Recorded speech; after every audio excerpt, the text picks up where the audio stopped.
Deux Rois, chapitre 11. Athalie, mère d'Akazia, voyant que son fils était mort, se leva et fit périr toute la race royale.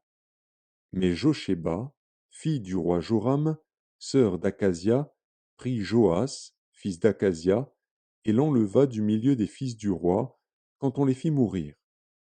Elle le mit avec sa nourrice dans la chambre des lits. Il fut ainsi dérobé au regard d'Athalie, et ne fut point mis à mort.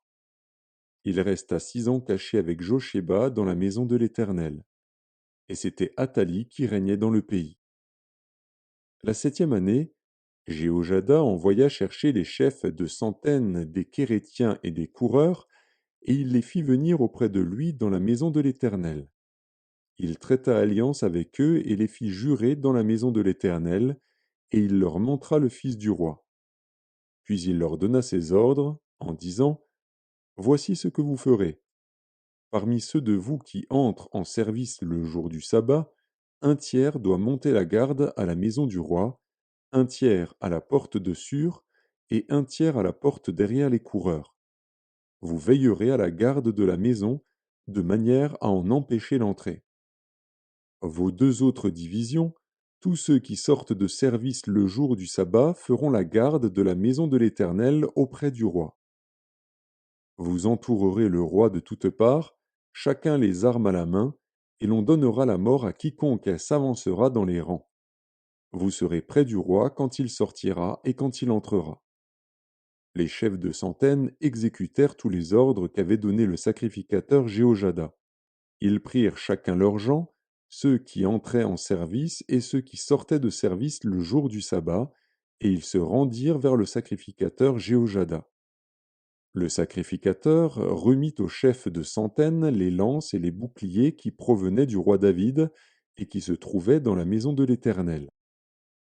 Les coureurs, chacun les armes à la main, entourèrent le roi en se plaçant depuis le côté droit jusqu'au côté gauche de la maison, près de l'autel et près de la maison.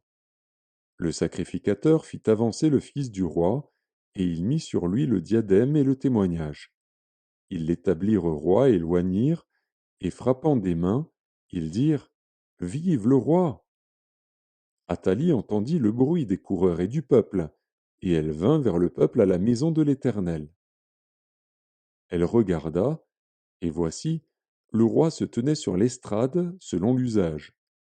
Les chefs et les trompettes étaient près du roi.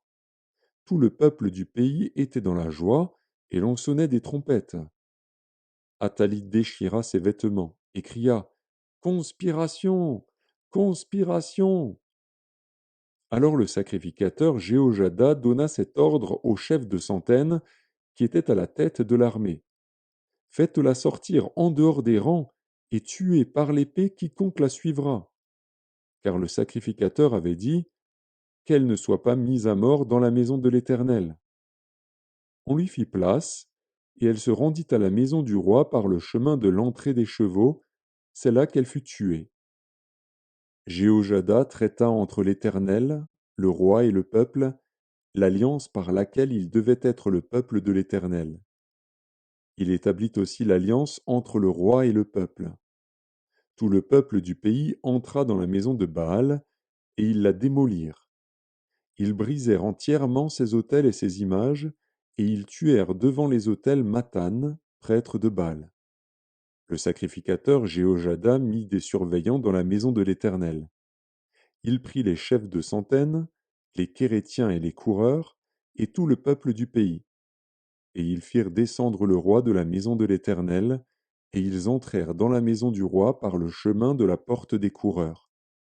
Et Joas s'assit sur le trône des rois. Tout le peuple du pays se réjouissait, et la ville était tranquille. On avait fait mourir Athalie par l'épée dans la maison du roi.